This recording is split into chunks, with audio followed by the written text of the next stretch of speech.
नमस्कार दोस्तों, मैं ज्योतिष आचार्य विकास जी आपके सामने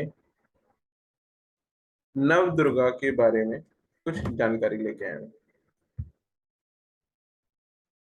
कल से हमारे नवरात्रे शुरू हो रहे हैं।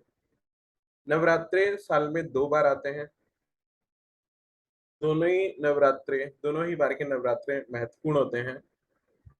तो कौन से नवरात्रे ज्यादा महत्वपूर्ण है, मैं इस पे ना चर्चा करूंगा। मैं चर्चा करूंगा आज पहले नवरात्रों के बारे में, देवी के बारे में। वैसे तो ये होगा कि छोटा मुंह बड़ी बात, लेकिन जो जानकारी मेरे पास है वो वो मैं आपके साथ शेयर करना चाहूंगा। नवरात्रों में हम देवी की पूजा करते हैं। नौ देवी के 9 रूपों की पूजा करते हैं। नवरात्रों के आखिरी में हम छोटी कन्याओं को की पूजा करते हैं, जिन्हें कन्या पूजन कहते हैं, जो कि जिसे हम देवी का रूप मानते हैं।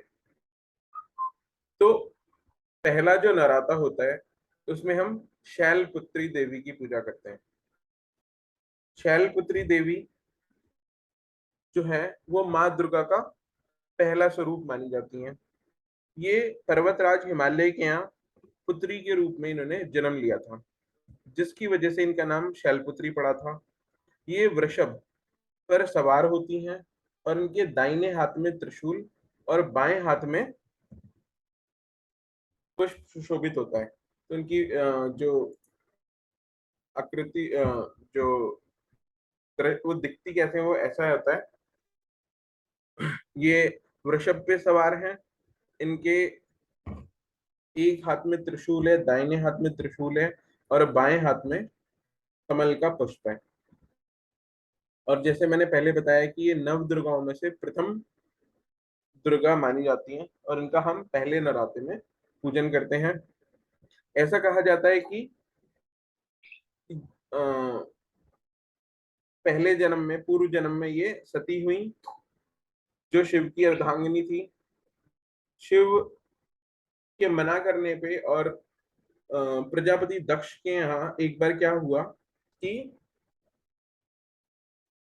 प्रजापति दक्ष ने एक बहुत बड़ा यज्ञ अनुष्ठान कराया, जिसमें उसने सभी देवी देवताओं को बुलाया, लेकिन भगवान शंकर को नहीं बुलाया। सारे देवता उसमें गए। माता सती को भी पता चला। आप सभी जानते हैं कि स्त्री को अपना पीहर, अपना मायका, अपने पिता का घर बहुत ही प्रिय होता है। तो वो भी व्याकुल हो गई थी अपने पिता के घर जाने के लिए, और जहाँ पे कि एक यज्ञ अनुष्ठान हो रहा था बहुत बड़ा। तो उन्होंने भी भगवान शंकर से ये इच्छा जाहिर की, लेकिन भगवान शंकर ने कहा कि बिन बुलाए नहीं जाते। हमारे यहाँ कहा जाता है कि बिन बुलाए किसी के यहाँ नहीं जाते, वहां सम्मान नहीं मिलता। लेकिन सती माता मानी नहीं, पिता का घर था। वो जाने की जिद करने लगी, और पत्नी की जिद के आगे पति की चलती नहीं है। तो भगवान शंकर भी मान गए। माता सती प्रजापति दक्ष के यहाँ पहुंची। वहां उत्सव का माहौल था, सब खुश थे। लेकिन जब माता सती अपने पिता दक्ष से मिली, तो उन्होंने उनका आदर सत्कार नहीं किया। उन्हें तिरस्कार की नजरों से देखा। पूछे जाने पे कि आपने मुझे निमंत्रण क्यों नहीं भेजा, आपने सभी देवताओं को बुलाया। तो उन्होंने माता सती और शिव का भगवान शंकर का अपमान किया। पति का अपमान भी स्त्री सहन नहीं कर सकती। माता सती को क्रोध आ गया, और ऐसा कहा जाता है कि उनका क्रोध इतना बढ़ गया।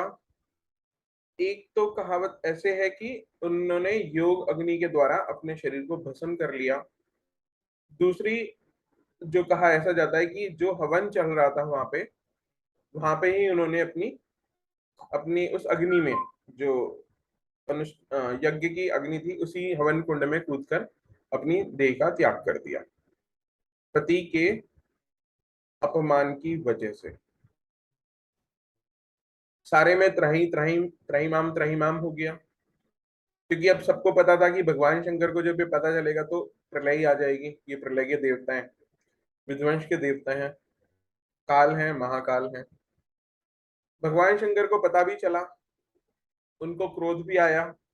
उस क्रोध के परिणाम स्वरूप भैरव, काली, रुद्र, भगवान शंकर के गण सबने आकर प्रजापति दक्ष का यज्ञ को विध्वंस कर दिया।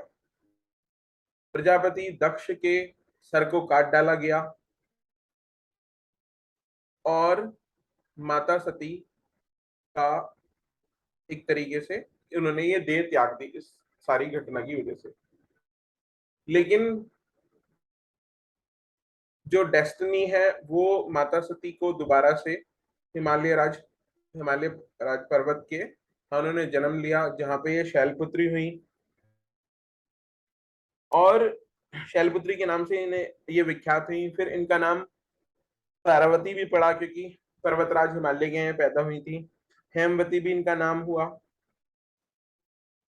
और फिर इन्होंने घोर तपस्या की और इन्होंने भगवान शंकर को फिर से अपना पति प्राप्त किया। जो इम्पोर्टेंट बात है, इस दिन जो योगी होते हैं अपने मन को मूलाधार चक्र में स्थित करते हैं और यहां से वो योग अभ्यास आरंभ करते हैं। और प्रथम चक्र जो हमारा होता है इस स्पाइनल कॉर्ड में के बिल्कुल एंड में स्थित होता है, मूलाधार चक्र या रूट चक्र। यहाँ पे शैलपुत्री की पूजा की जाती है। यहाँ मतलब यहाँ पे ध्यान रखा जाता, यहाँ पे ध्यान केंद्रित किया जाता है और पूजा आरंभ की जाती है। तो नवरात्रों का महत्व धार्मिक भी है और आध्यात्मिक भी है, और इनका मंत्र भी है जो हम कर सकते हैं। ओम देवी शैलपुत्राय नमः। तो दोस्तों, आशा करता हूं आपको मेरा ये वीडियो पसंद आया होगा। जो मैंने जानकारी आपके साथ शेयर की है आपको अच्छी लगी होगी। आप मेरे इस वीडियो को लाइक करेंगे और मेरे चैनल को सब्सक्राइब करेंगे। इसी आशा उम्मीद के साथ मैं अपनी वाणी को विराम देता हूं। जय देवी की, श्री ओम श्री परमात्मने नमः। माँ दुर्गा हम सबका कल्याण करें। इसी आशा उम्मीद के साथ आप सभी का इस वीडियो को देखने का के लिए बहुत बहुत धन्यवाद।